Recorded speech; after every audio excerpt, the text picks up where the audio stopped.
We're going to get started. I'm going to give an update on food. I understand what hangry means, so I sympathize and I'm empathetic. So welcome back. Thank you. So when thinking about, update on lunch. They are, all hands are on deck, hotel staff. We had a decent amount of walk-in registrations, which we were very thankful for. So our numbers were a little off. We all make mistakes. We can all just, be a little flexible. So I appreciate that. 10 more minutes is what I've heard. So I would recommend you can either find a seat, because we're needing to get started with the program. And then as lunch arrives, you're welcome to it's super casual. Feel free to hop up, grab your box lunch, and resume and take your seat again. And then as far as getting started, we're just going to get rolling. So did you have a good morning? All right. Who already has a bingo? All right. Who already has a blackout bingo? Ooh, look at you.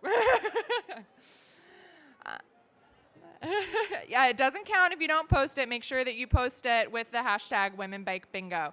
We'll be drawing winners randomly using the hashtag. So for our first guest to take the stage today, I would like to welcome my boss and president of the League of American Bicyclists, Andy Clark.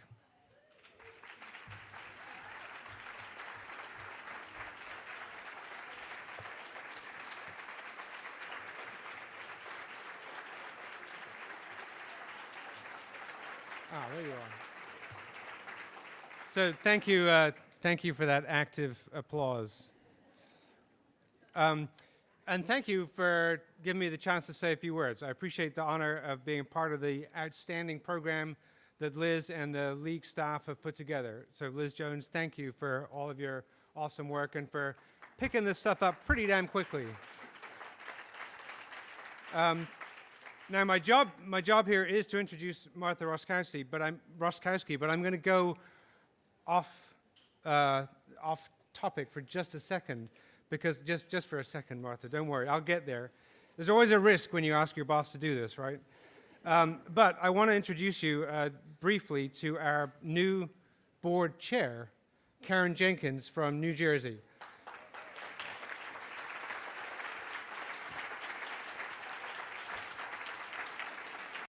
So, no.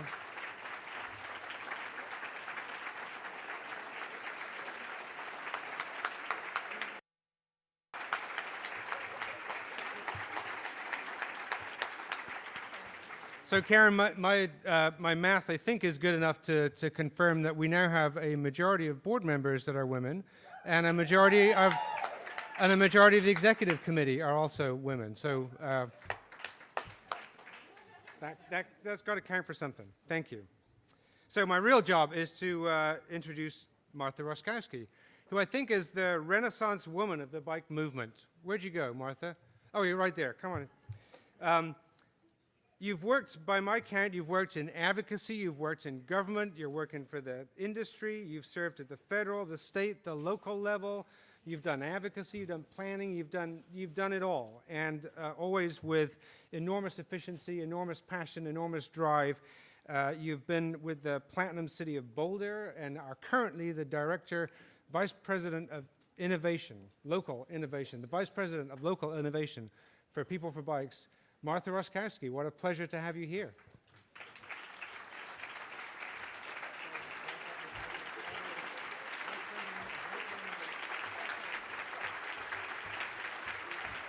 Woo! Yay!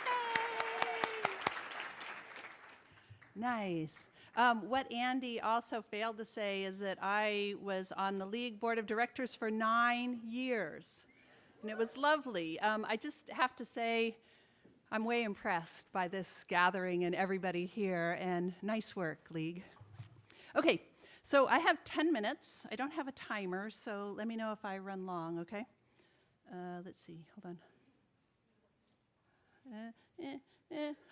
Wait, don't take my picture yet. Okay, all right. So, in my day job with People for Bikes, I run the Green Lane Project, but today I'm here on a different mission. We just completed a new participation study. In search of the big number of how many people actually bike in the USA that we haven't really known before now. Well, we have various estimates of it, so we came up with a new estimate with the idea that we could benchmark where we're at, and then in 2 or 3 years we can measure where we're at again. So it is new. I called up Andy a few weeks ago and said, hey, we will have just dived into this new data, the cross-tabulations, looking at gender, of what else we can add about women biking in America. I said, Andy, do you want to hear about it? He said, yes, I'll make room for you on the program. So here I am. Okay, so People for Bikes, national nonprofit based in Boulder. This new participation study that we did, online survey, we did it last fall. We interviewed 16,000 adults who also responded for 9,000 children. It has about a 1% margin of error, so pretty good numbers, we think. So we were in search of the big number, and the big number that we came up with is 104 million people, ages 3 on up, rode a bike at least once in the last year. That is 1/3 of the people in the United States. So when somebody tells you people don't really ride bikes, and they look at the amount of people who are hardcore commuters to work, under 1%, tell them actually 1/3 of the people in the United States rode a bike in the last year. Okay, of that third of the people, we looked at the breakdown between men and women. So 45 million women rode a bike in the last year. Lower than men, but way better than the commuting numbers would tell us. We looked at, so of that 45 million women, we looked at what kind of riding they do. Almost all of them, 42 million bike for recreation. And then 16.5 million bike for transportation. So there's women who bike only for recreation, there are women who bike for both, and then there's a small amount of women who bike only for transportation. So when we think about, I mean, I come from, my very first job in the bike world was running Bike to Work Day. So I'm all about bike commuting, but we need to think about biking really broadly, as it's okay if it's people who just ride once in a while. They still belong to our big, lovely family of people who ride bikes. We define transportation broadly, and sorry if you can't read it.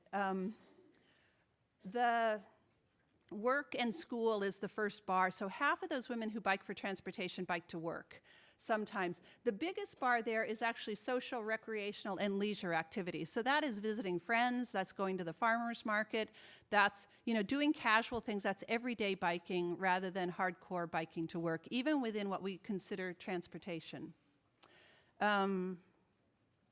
Okay, so I want to look a little bit at the male-female differences here, and part of the story on a lot of these questions is that there are not dramatic differences.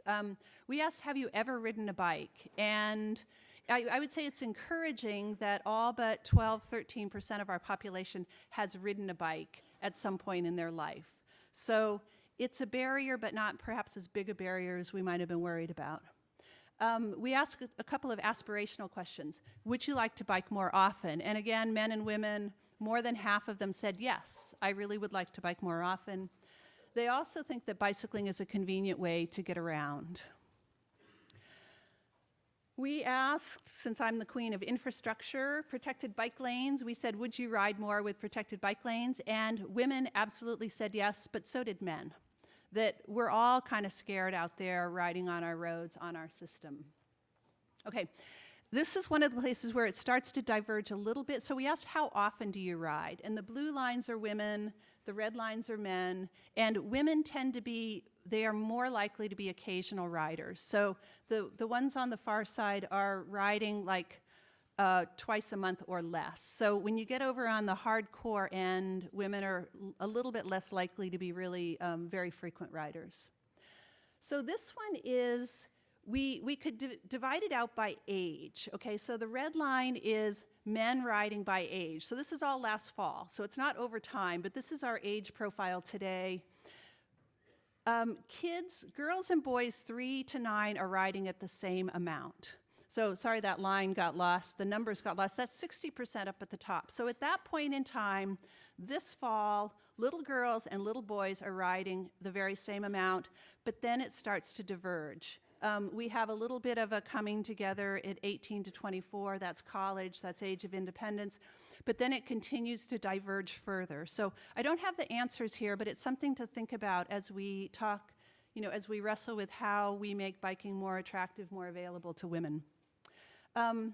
Personal safety is one of the places where we saw a bigger difference, as you might expect, with 39% of women being worried about personal safety. This is as opposed to traffic safety. This is, am I going to get mugged while I'm riding a bike?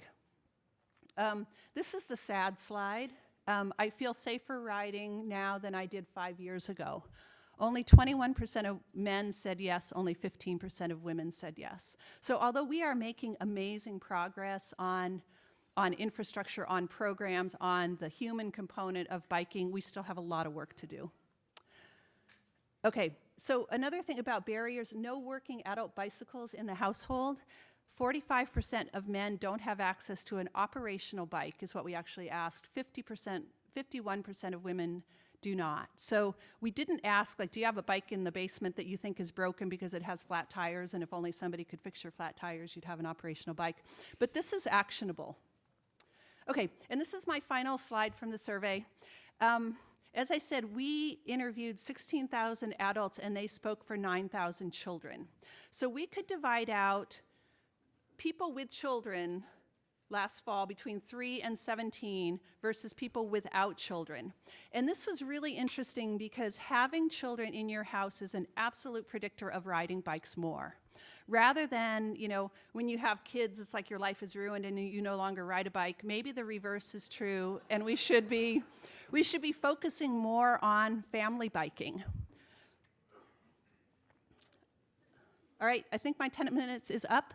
These are just high-level results. We've just started diving into the participation study. If some of you are data people and are like, ooh, I want to see crosstabs, talk to us, because it's our next foray is to dive deeper into this information.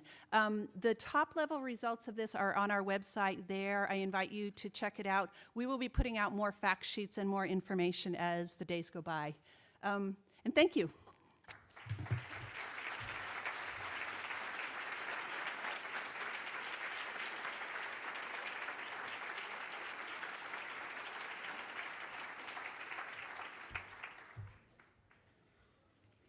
Thank you, Martha. This next panel was conceived while thinking deeply about what conversations were most pressing to this community that we call Women Bike. And it happened, like most deep conversations at work, in my office with some of my different colleagues, kind of hashing it out. And my awesome women colleagues, Liz Murphy and Carolyn Shapansky. So I really credit this was definitely a group think and a shared idea. We know that when more women choose to ride, amazing things happen. More families take to two wheels, women step up in their communities to advocate for safer cycling and become civic leaders, and the health and economic benefits of bicycling are multiplied. But all women are not the same. The programs that encourage women to ride are as diverse as the communities that they serve. Suffice to say, there is no silver bullet to close the bicycling gender gap. And our solutions, how we choose to incorporate gender into our work, is as diverse as we are. So we wanted to explore that issue with you today. Our premise was simple. We wanted to think and ask, when does gender-specific bike advocacy lead to big ideas, and when might it limit our thinking? The answers are certainly sure to be as diverse as the people in this room. Moderating today's panel is Barb Chamberlain, Executive Director of Washington Bikes, and she is joined on stage today by people who explore that issue through their service and their work. Please welcome our panelists to the stage.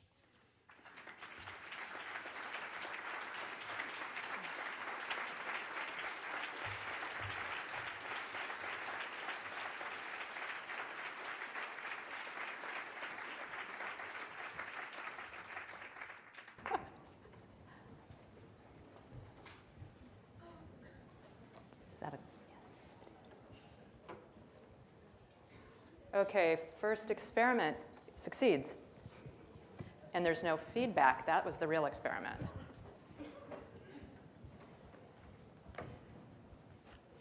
Thanks so much for joining us for what I think will be a really powerful conversation, and one that ideally will leave you with more questions than answers, because I think that's where we are as a society. I know it's where I am as a woman of a certain age. I want to give you a few opening remarks and some explanation of why you have these on your tables in front of you. First thing we're going to do, though, is we'll start at that end and ask each of our panelists to introduce themselves, saying their name, the organization they're with, and their preferred pronoun. So if I can throw it to that end. Hi, my name is Laura Kling, and I work with the Minneapolis Bicycle Coalition, but I'm here today representing Grease Rag, Ride and Wrench from Minneapolis, and I like it if you will use she, her, and they, them pronouns when addressing me. Thank you. Hello.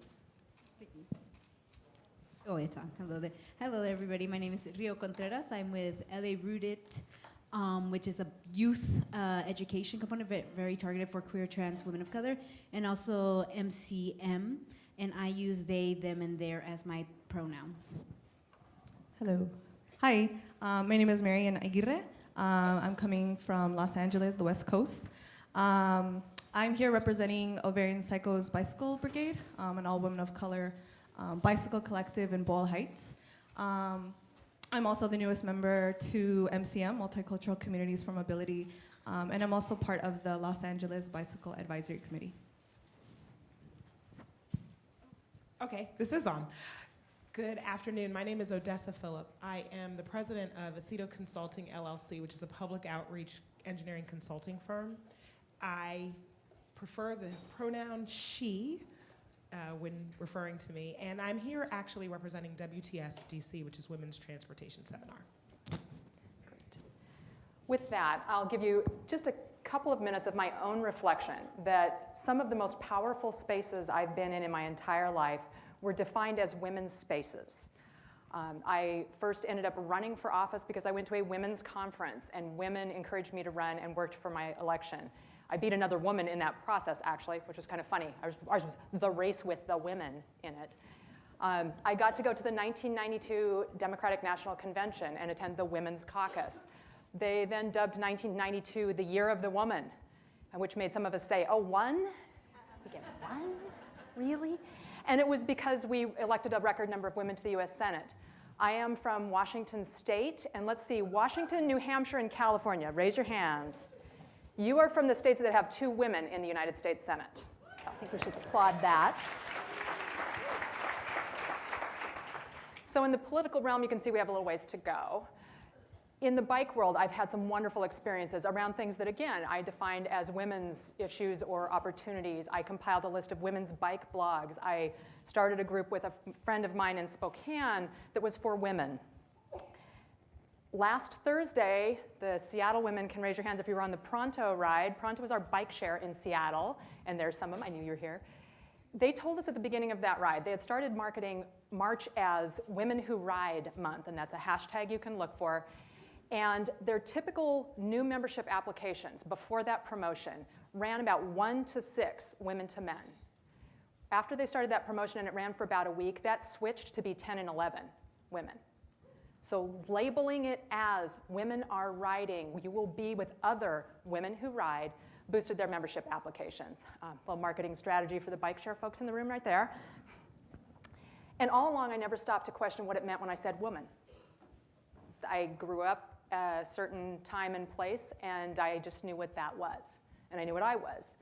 And then I got to meet people who brought different perspectives and different experiences, and I have started to learn to redefine and learn to be, I hope, a little better in my language. And I'm asking you to join me in that today, knowing that we are all, if you think of us as a long line of people in a bike ride, some people are at the front, and they're the powerful sprinters. Some of us are kind of drafting in the middle, and some of us at the back are saying, oh God, not another hill. I'm gonna get dropped on this one. So stay with the ride, wherever you are on the ride. And I would ask you to be really respectful of the other perspectives in the room, be very open and curious, again, in a respectful and a kind way, because we want everybody to be along on the ride. With that, I'm going to explain why you have what you might be thinking of as traffic lights in front of you. They're not quite. With this many people in the room, we're not going to have time to take audience questions, and we would love to have you engage in the dialogue we're going to have. So what I will do, and I'll have us do a little warm-up, and then we'll roll into the panel discussion, is I will make a statement, and I will ask you to hold up a card, depending on whether that statement, right now, no commitment, nobody's taking pictures, well, maybe they are. Green, this statement is true for me right now. Yellow, I'm not sure, or I'm undecided, or maybe the way you phrased that, I can't answer this question. That is a very fair reason to hold up a yellow card, or that's just not true for me. So we're going to practice. This is a quiz. I prefer pie to cake. Hold up the card. Oh, I'm with my people. Most of you like pie. Actually, well, now I'm seeing more. Okay, I'm getting some. There must be some cookies and ice cream people there. See? I totally left out a category of dessert. And I didn't even go to Europe and have a cheese plate in the mix. All right, let's try another one. I currently work in a space that is somehow defined by gender. Oh, and I will also try to give you some sense of the temperature of the room. It might be tough. This is a really big room. And that one, it feels like yes, no, and yellow. Okay, whatever yellow means for you, and it's fine. One more. People look at me and they see a cyclist, but that label does not define me, and it's not how I identify myself. Okay. Yeah, I like the response. I like having to think. So kind of a mix on that, too. So we'll see how this plays out for us in the panel. This is entirely experimental. And what we'll do, I will roll into questions where I'll ask for a couple of those kinds of responses, because that way the panelists can kind of see where the room is. And then I will turn to the panel and ask them to engage with a question, maybe worded that way, maybe worded a little bit differently to get it going. And then I'll come back to you, and we are just going to see where the ride takes us, because we don't have a route map. And there's no signs. And there's no separation. I can go down the infrastructure path just like Martha. I will do one more. I think consciously about my work in the bike world through a gender lens. Okay. All right. I would say there's more green than any other color in the room. See what the panelists think. And they're free to tell me I counted wrong. My eyes are going or something, so no problem. Okay. I am going to, at this point, I think I'm going to turn to the panel and ask each of them and maybe I'll do a little bit of this. I'll we start again with low and come down this way, and we'll bounce around. But what's important to you about using a gendered lens to look at our work in bike advocacy, in transportation, in the world in general? And if you just want to. Thank you. I am a woman, and when I walk into a room, sometimes it's painfully obvious that I am a woman. And I find it really hard to divorce my work, which is social justice work and advocacy work, from the fact that I am a woman, or my sexual orientation, or my race, or my ability.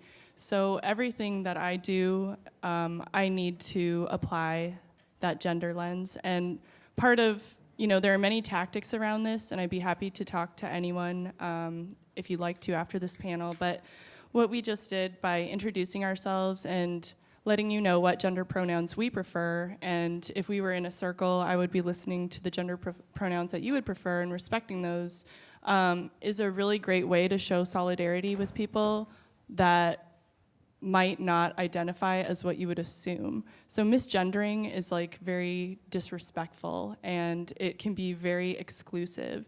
So these kind of tactics where we can apply that lens, where we want to include people that are transgender or genderqueer or gender nonconforming into the group as working towards equality for women and equity for women is really important to me. Yeah, for me, that question is very personal. Like, I personally find it very important to create those spaces, even for myself, but then to have other folks to come along because I know the isolation that it may cause.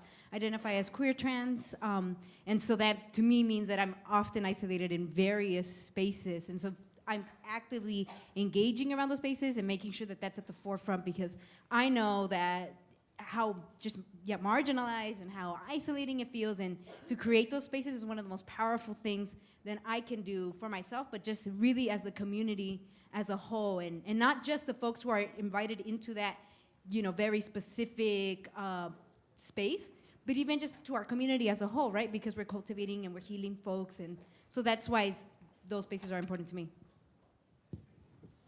For me, it's just connectivity, and I think just reiterating just what everybody's saying here. So the way the collective that I'm a part of, we use the bicycle as a tool.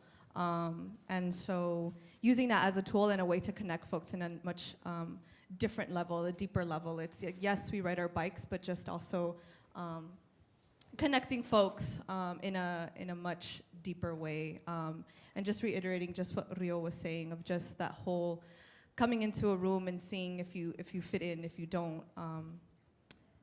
Yeah, that's.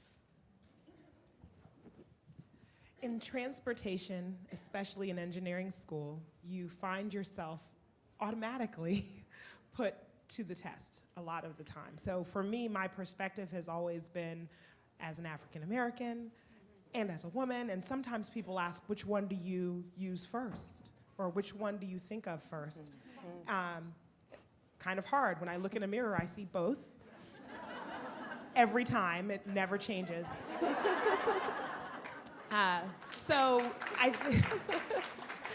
I think most specifically, though, working in transportation design, it becomes almost impossible to separate all of those things. I spend most of my career trying to educate people about transportation projects.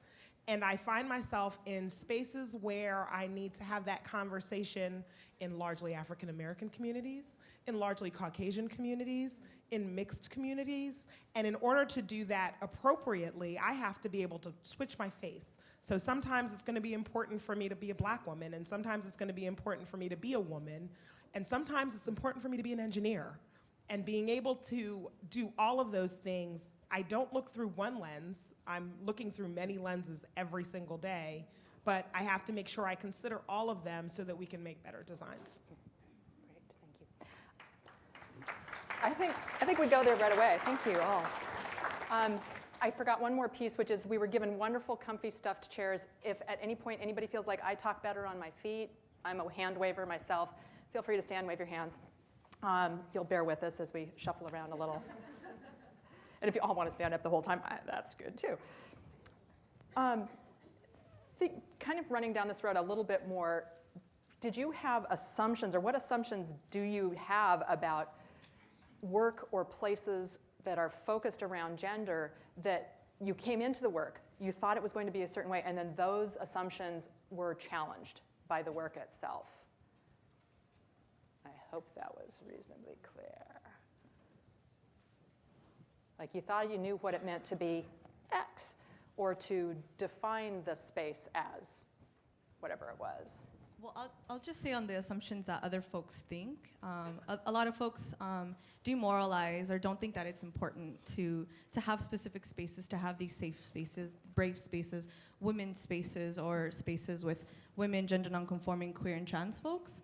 And again, it's just because there aren't those spaces. There aren't a lot of spaces similar to this or similar to the spaces that we create, and so a lot of folks think that it's just not important, or why, or like, aren't we all just one, or can't we all just be together? And some folks just have a really hard time separating it, or just, again, just understanding. And so I think it's important that we're here just right now. You know, it is a lunchtime panel. I actually kind of like that it is a lunchtime panel, so you know, we do have everybody in this room for the most part, as opposed to just like a separate kind of thing. But yeah, just even this right now, I want to see those green cards. This is important. You know, I will throw that in. If you feel like there's a statement that is really extra true for you, or you want to, at any point, I don't have to call for this, and I've also told all the panelists, if they have a question they really want to take your temperature on, they'll shout out the question. So keep the cards ready. And maybe that becomes kind of like that affirmation, or that, I need to hear you say more because I'm feeling kind of yellow about that. So feel free to use them or not use them, whichever way you want. So anybody else kind of challenged by putting a gendered label on things? We have mentioned safer spaces a few times up here, and can I get a little card show of I know what safer spaces means?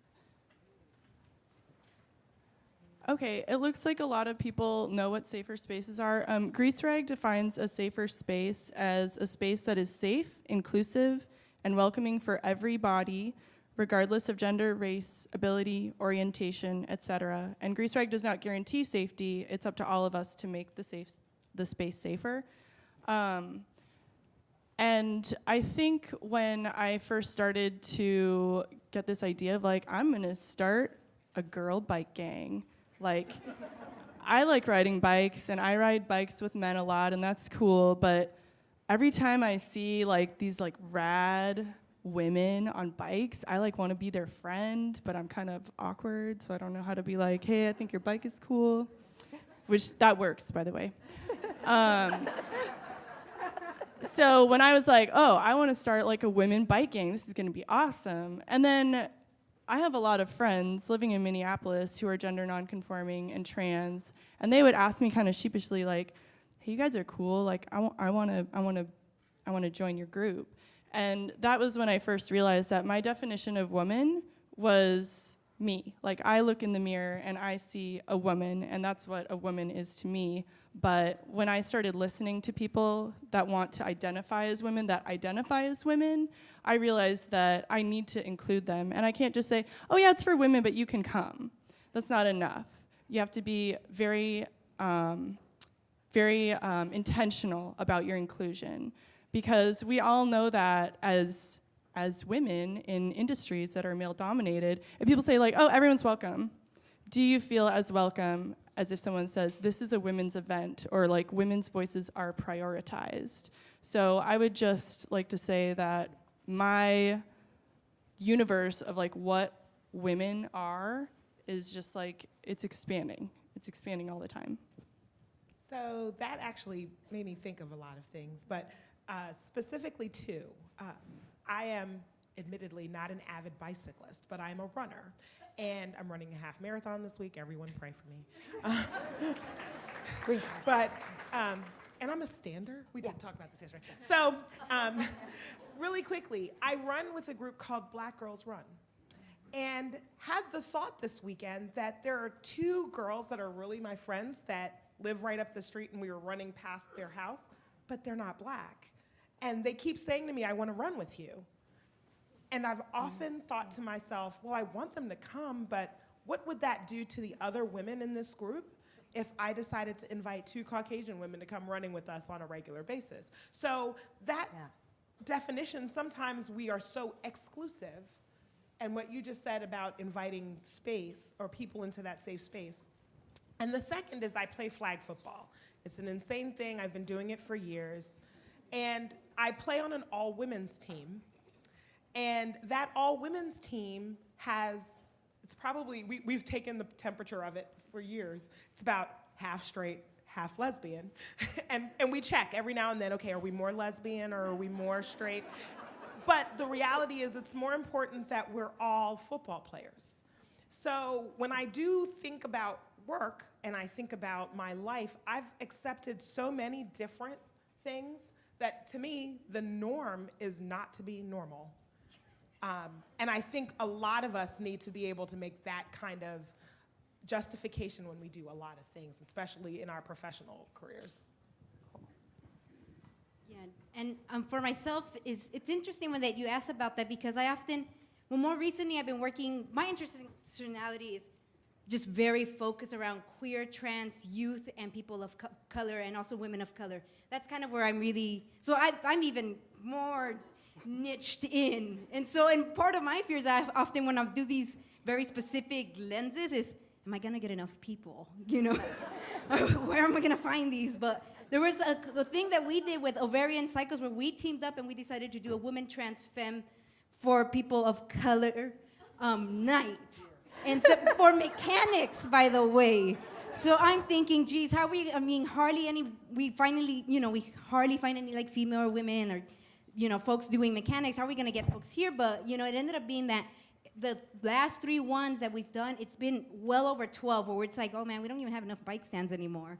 But so that's been what's been amazing is that when we create these spaces, even if we're afraid that it might be so niche and so focused, it actually becomes so powerful because everybody comes out from wherever they're at, wherever corner they've been pushed out to, they come and then they become the center, and it's just such a powerful space. So I've never found an issue with making that happen. It's often really just me questioning myself and me being like, should I do that or should I not? Will I have enough people or should I not? Even just recently, we're doing a queer, trans, youth of color bicycle tour, 150 miles. And our youngest teen is 15, and they're queer as well, and we're, we go all the way up.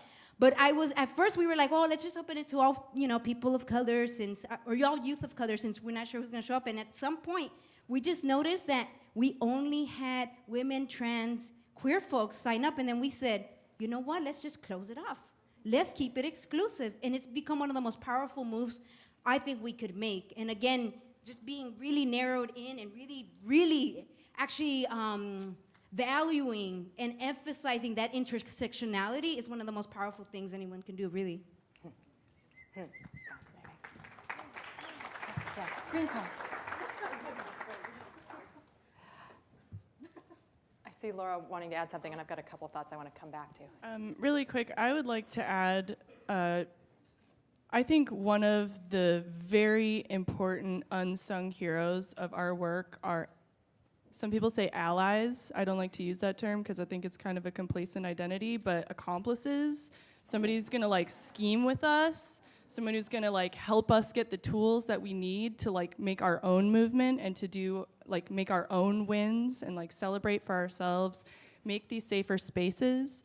So when you're talking about having someone outside of your group that wanted to participate in running, maybe they come to like the special event where like that one is open to everyone. So you kind of can maintain that space where everyone shares this identity, and this is like really what the heart of the group is at, but we're not being exclusive in a way that is excluding people from knowing about us and supporting us. And I think that's really important. Great.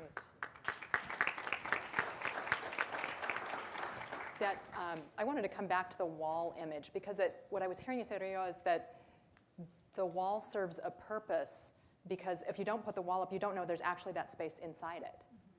And I wonder if any of you want to talk a little bit more about that. So are there losses as well? I mean, kind of the both sides of this. I will share too, there was one, I didn't do a ton of Twitter research, but I couldn't resist doing a couple of questions, and I asked about women-only labels. And somebody from Bike Pittsburgh, I know Bike Pittsburgh is here, said that they get inquiries about beginner rides, and they tell women about mixed rides and women's-only rides, and all of the women go to the women-only ride.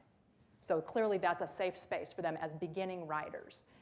And I think of bicycling as one of those places or those activities where there's been a pretty strong norm around you being pretty athletic and all of these things. And so talk a little bit more about the inside-outside values. Right. And honestly, I don't quite think about it as a wall. I think about it more like a little retreat space. Okay. Like a little nice paradise where you get to go off to where you feel like your identity, all of your identities will be validated. I think you were touching upon that earlier. It's not like you look in the mirror and you're just like, oh, I'm that identity today, and I'm only gonna play on that. It's like you're all of them all the time, right? And so to me, it's a paradise space. But the biggest loss, and there is a loss here, is quite honestly, is funding. That's about it. Like, it's so hard to get anything for like marginalized communities because I don't know what it is. It might be too quote unquote progressive or too radical for other folks to fund it, But that's about it. And to me, that at the end of the day, that's not a big loss. Like if people are not down to really support that kind of space, then we don't really need folks to be supportive. But now if people are, then yeah, like I totally agree with you. There's other ways where we can bring in other folks who want to build and have solidarity with our movements and to support like our little paradise, right? And to me, these are important. So yes, we might lose out on being in the mainstream run of things, but the gain is so powerful, especially for those of us who walk with those intersecting identities. I mean, the gain is just incredible to me. And I think I also heard you say one more thing, which was until you put a label on it, you didn't know how many people were actually inside paradise there. That by creating the space, you define it and you invite people into it, where that unspoken, just like stay home. Exactly. Yeah. Oh. An example of a wall, I think of walls as barriers, and one of the barriers is that we don't have enough trans voices. We don't have enough trans voices with microphones up here. We don't have enough people that don't identify as cis women talking to you about including them. Like I feel like kind of a phony up here. I work with trans inclusion and it's really important to me, but I do not identify as transgender. So I am going to organize an event next year for this forum, and I would like to reach out to anyone that self-identifies as queer or trans or has someone queer or trans in their organization that would like to help me to contact me, please. Super. I want to bring it back to the audience and give you a chance to weigh in on a couple of thoughts. And I am being careful and deliberate in this word choice. So I think we'll get more women writing if we continue to talk about and utilize women's information, images, labels. So card time.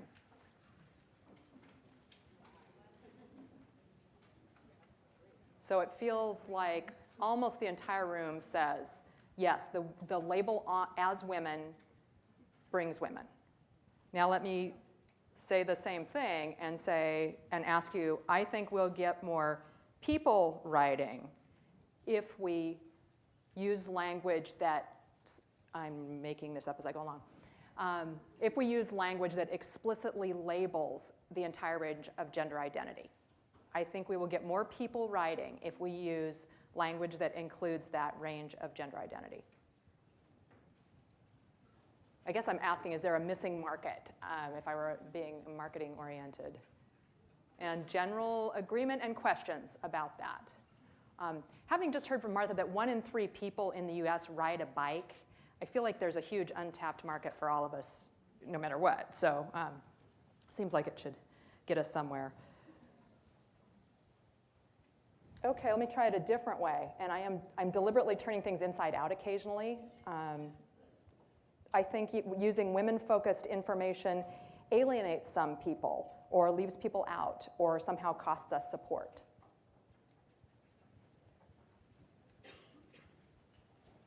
Okay. There's a lot of agreement with that statement as well. I mean, kind of a mix, but a fair number of people.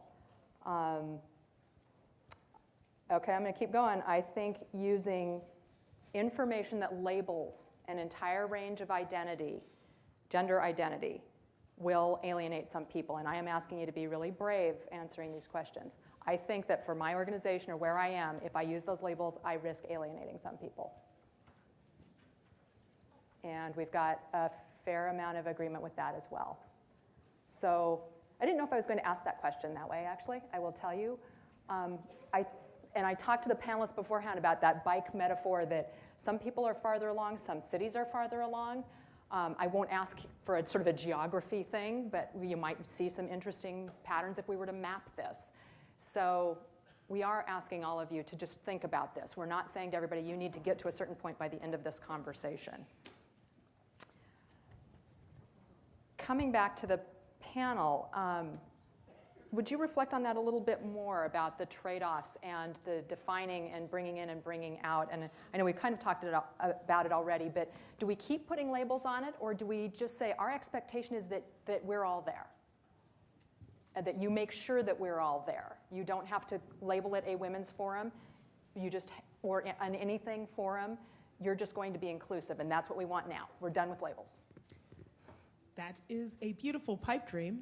Um, However, like I said, I'm a member of Women's Transportation Seminar. It's WTS.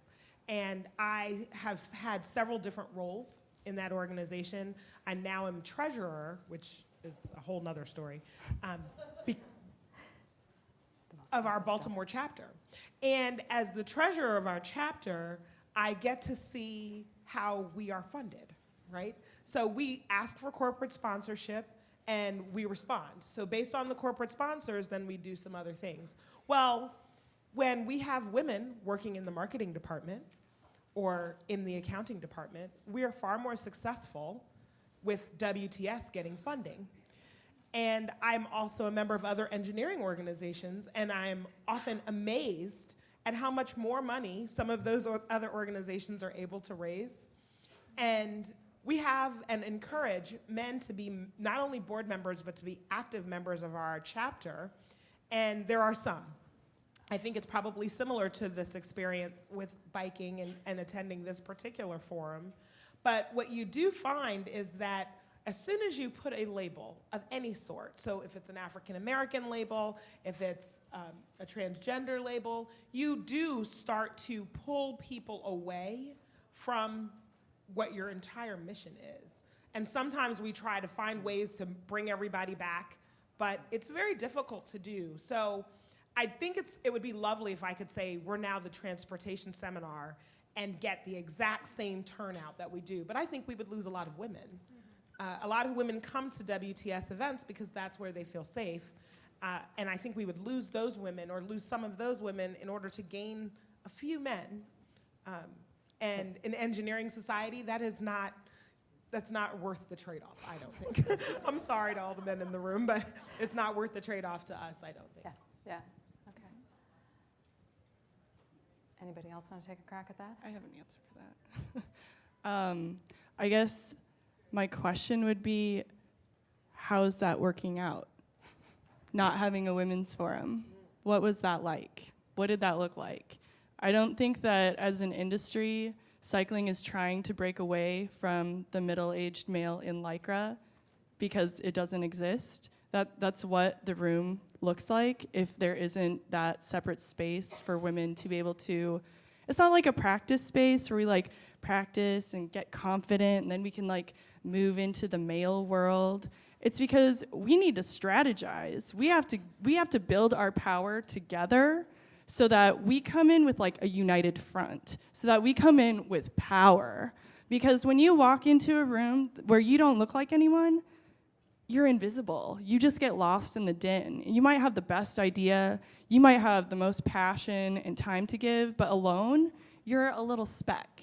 So I believe that women's spaces like this one are so important. And I do see that there are people out here that might not identify as women that are here, and it's really important that you're here. And I hope that you walked in and felt a little awkward. And I hope that you walked in and were like, I am like, one of these things is not like the other.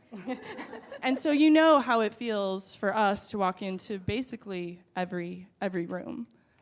I think that this should not be an isolated bubble where we do this work, but I want to like push through into, I don't know, the National Bike Summit.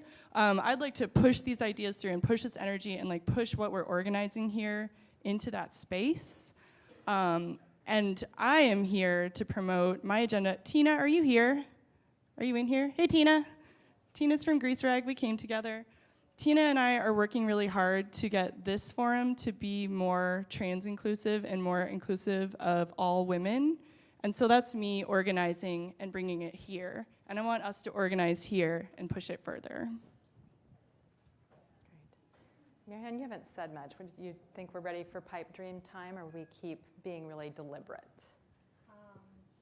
No, I mean, I just really agree with what everybody's saying here. Just with my experience, if we don't put those certain labels, if you want to call it, if we don't put those labels on, you know, and just in my past experience, it's like, oh, we're just gonna have an open bike ride. It's just so male dominated.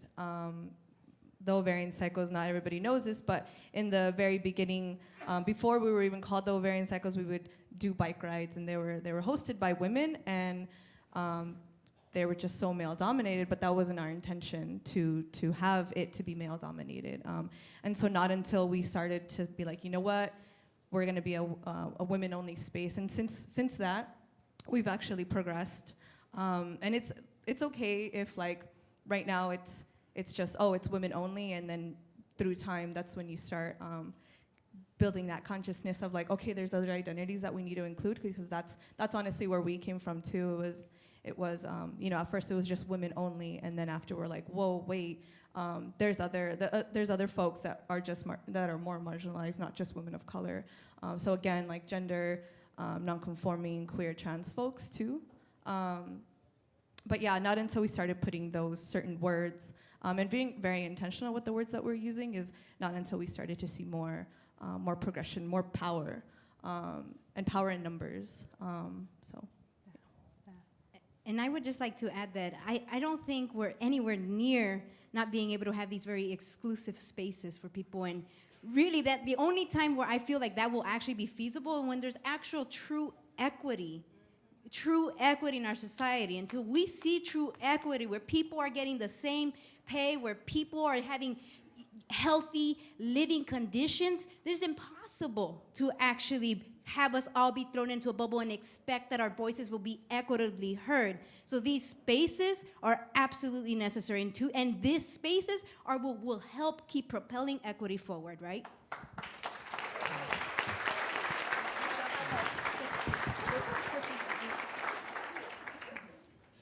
I'm thinking about the group that I started with my friend in Spokane, and after I moved to Seattle, she said, we have this really awkward thing. There's this woman who brought her husband. How do I deal with that? And I moved to Seattle, you deal with that. That didn't help her much. But there was this question of sort of policing those boundaries. So now, Odessa has said specifically men are welcome to join, but they're not going to end up taking over. So can you talk about if you're going to create a safe space, and somebody said brave space, and I loved that. So a safe and brave space, and have accomplices. What do you do? I'll touch on that really quick. I said brave space. I was in a workshop one time and somebody was like, I can't promise that this is going to be a safe space. Of course, this is something that we're trying to create, but we want to encourage folks to be brave and attempting to create that brave space. But we've had so many occasions where somebody brought their boyfriend or their husband or their partner. And first of all, it's not right to assume that that person is a male or man. That's first off, and that's something that we've learned. Because just because somebody, quote unquote, looks a certain way doesn't mean that that's what they identify with. So that's number one. And then number two, what we've done, there has been times, as ovarian cycles, we hosted LA's first clitoral mass, and so last year in 2014, it's kind of like a play on words from critical mass, yeah. Get it? But also being very intentional and putting statements out there that we also recognize that not every woman has a clitoris, not every woman has ovaries. But yeah, so we've hosted these bike rides, and in the beginning it's just saying it. This is a safe space, this is a brave space, this is who the space is for. And if you don't identify with that, then we're gonna please ask you to respect that. And we've had times where, we've started the bike ride and we get folks coming up to me and being like, there's this person right there, do you want me to kick it? And they're not organizing the ride, do you want me to kick them out? And I'm just, no, it's okay. If they don't get the picture, then that's all right. I think even using the words like policing too, it could be very traumatic also for folks, using the word policing. Yeah, it's just necessarily not kicking out, making sure in the beginning you set your intentions, and if folks don't get those intentions, then you're not gonna have to, you don't have to always be there holding somebody's hand and being like, well, let me tell you, because we have a lot of important work to do. So. Okay. And thanks for pointing that out about the language. I appreciate that. I want to ask if the panel at this point, if you have a question you would like to take the temperature on, anything that you're... FYI, I think there's lunch in the back for folks who haven't eaten. Ooh, that was important. There's probably a lot of green cards for that one. Anything that, yeah. Oh, and there's another one. When I said green cards, I just realized. Okay. I've got a couple thoughts, but about if you're thinking about women in transportation, one of the things that we're very aware of is that a lot of times in a lot of the engineering organizations, the men hold the purse strings. And so WTS's role in engineering and in transportation is to advance women in transportation. That is the goal, that is the mission of WTS. And we can't advance them without men.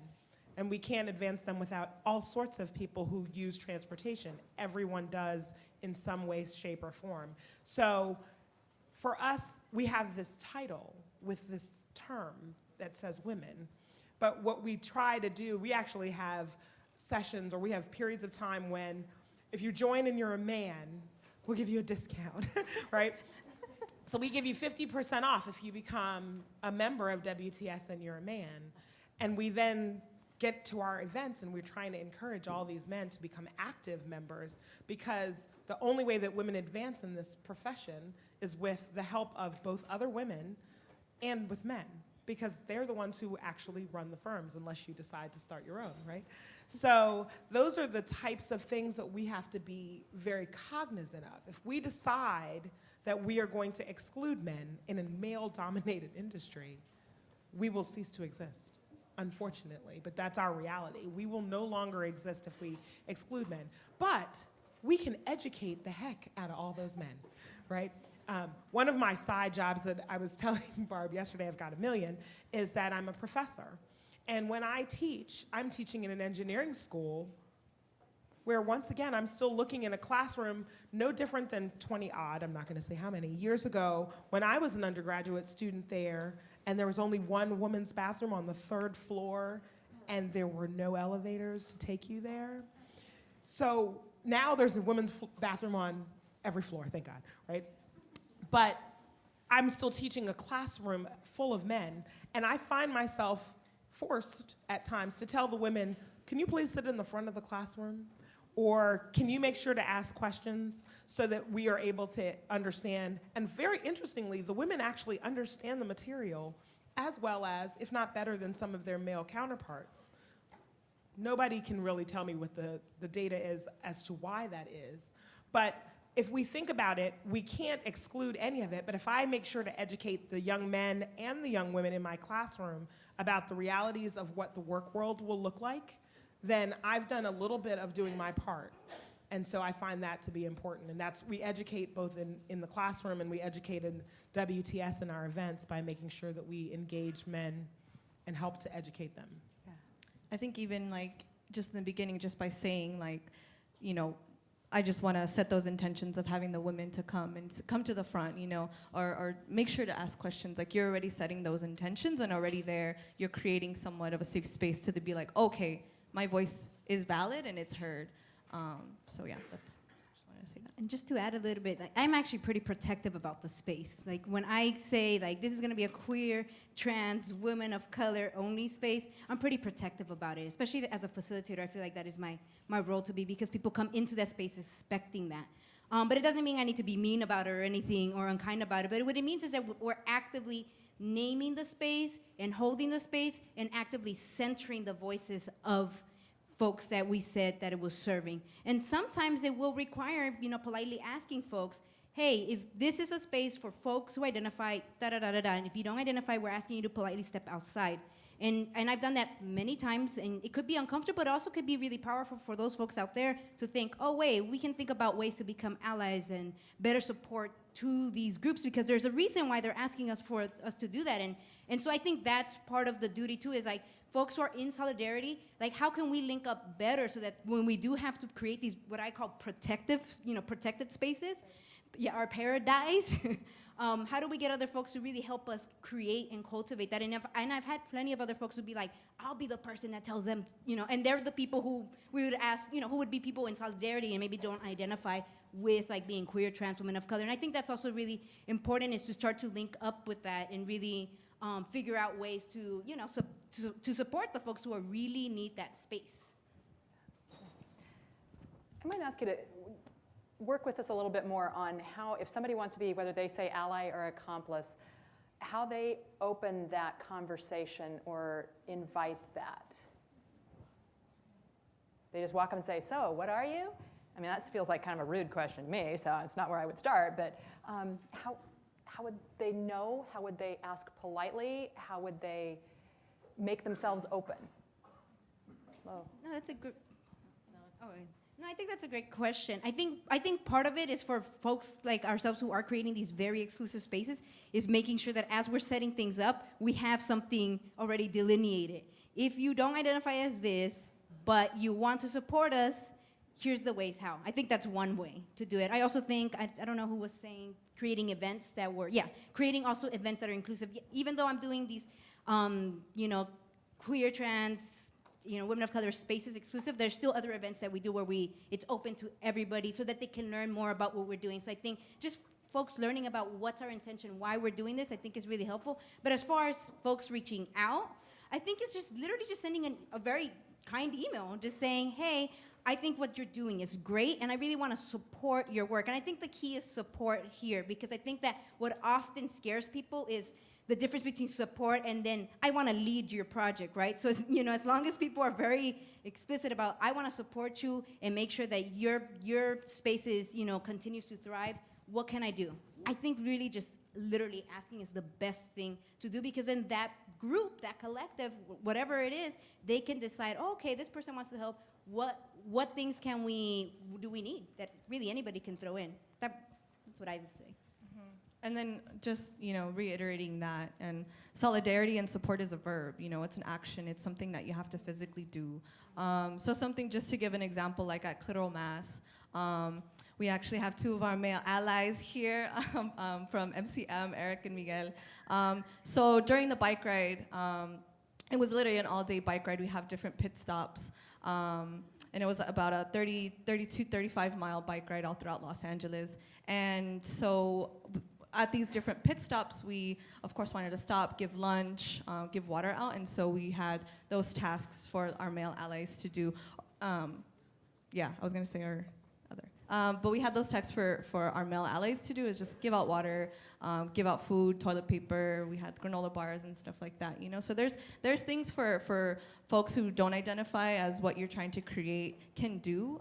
It's just, they could be at the registration table or something, or, so you can leave, so you won't necessarily pull from your core group who maybe should be in the conversations, or should be just participating also in just the dialogues, and being at the registration table is going to take away from that or something. So yeah, they should get to go on the ride. Yeah.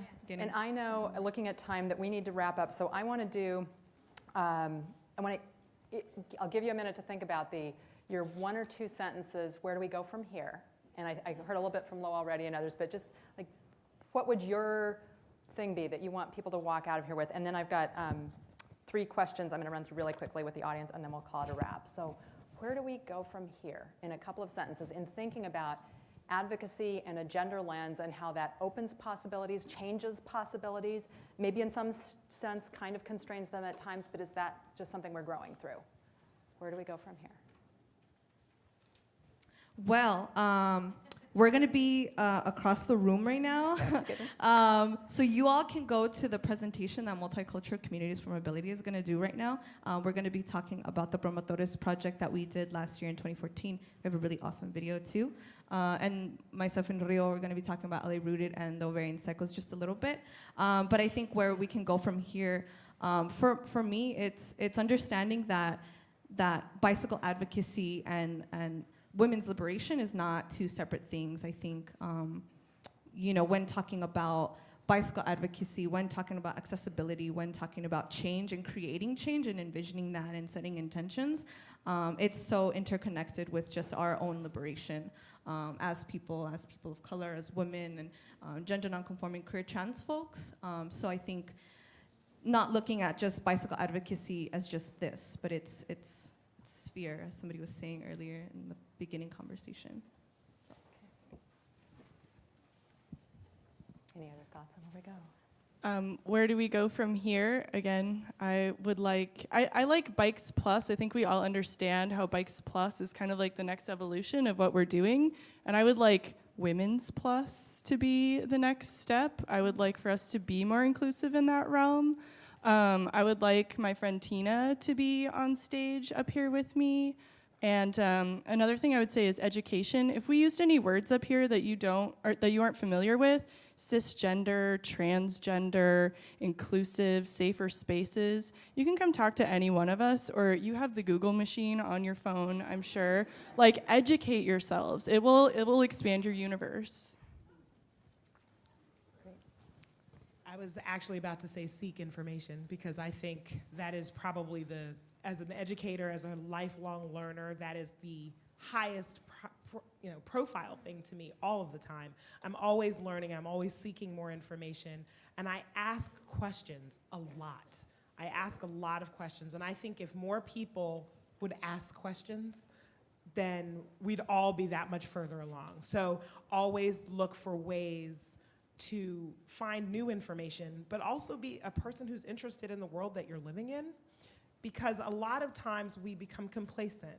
You know, I'm turning 40, and I'm still working on that. There, it's okay. Still working on that inside of me.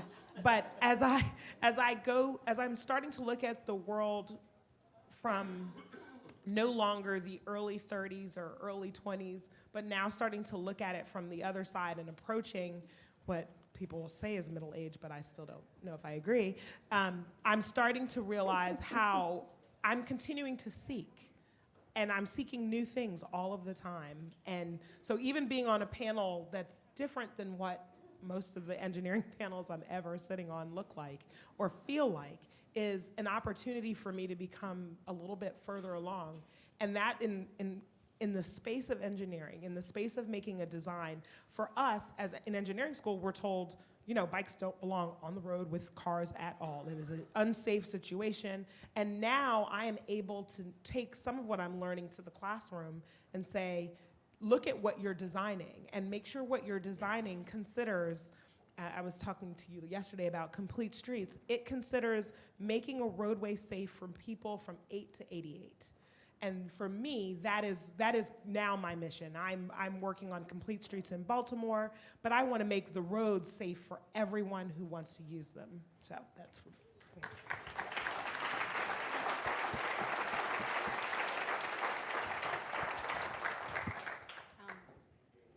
I think for me, it's to continue broadening the diversity of spaces like this, particularly when we're, just even the word women to me conjures a variety of experiences just within the word women, right? There's women who are undocumented, women who were born and raised here, rich women, poor women, right? Like just right there's so much diversity, but then we can even expand further, right? And there's folks like myself and other trans folks out there who are also maybe who are not encompassed under the nice package of being a male, a cisgendered man, right? And so I think broadening the diversity of spaces like this, it just has to continue. And also I think this is where we have to be very careful and intentional about it so that these voices are actually really centered as leadership voices as opposed to just these side notes that, you know, we're gonna make. So I think that's kind of where we want, or tokenizing, as the folks are saying on the side. So I think that's where we really have to head towards, is how do these voices become really actually helping lead the front and actually making movement and actually being implemented, as opposed to, oh, that was nice, we heard that, great, let's move on. But like literally, like, let's incorporate some of these voices, because we're speaking for a reason. We're not just sitting here saying things because it's our one experience. It's actually, you know, this is what happens often, is we're often, because we have intersecting identities, speak on behalf of a lot of our community members, which, you know, it's not the fairest thing to do. We really need more diverse voices so that we can really hear everybody. So that's kind of where I think would be awesome to go. Super. And I love the sound of the Women's Plus Forum. I'll just say that's my quick vote for next year's theme. So 3 questions. We should keep having a panel on this for years to come at this forum. And that's a pretty green room. Super green, for those of you who are fans of the Fifth Element movie. We should have this kind of panel at the National Bike Summit. Yep. And when I walk out of this room, I am now going to think at least somewhat differently about advocacy through a gender lens. All right, we did what we were here to do. Thank you so much for participating.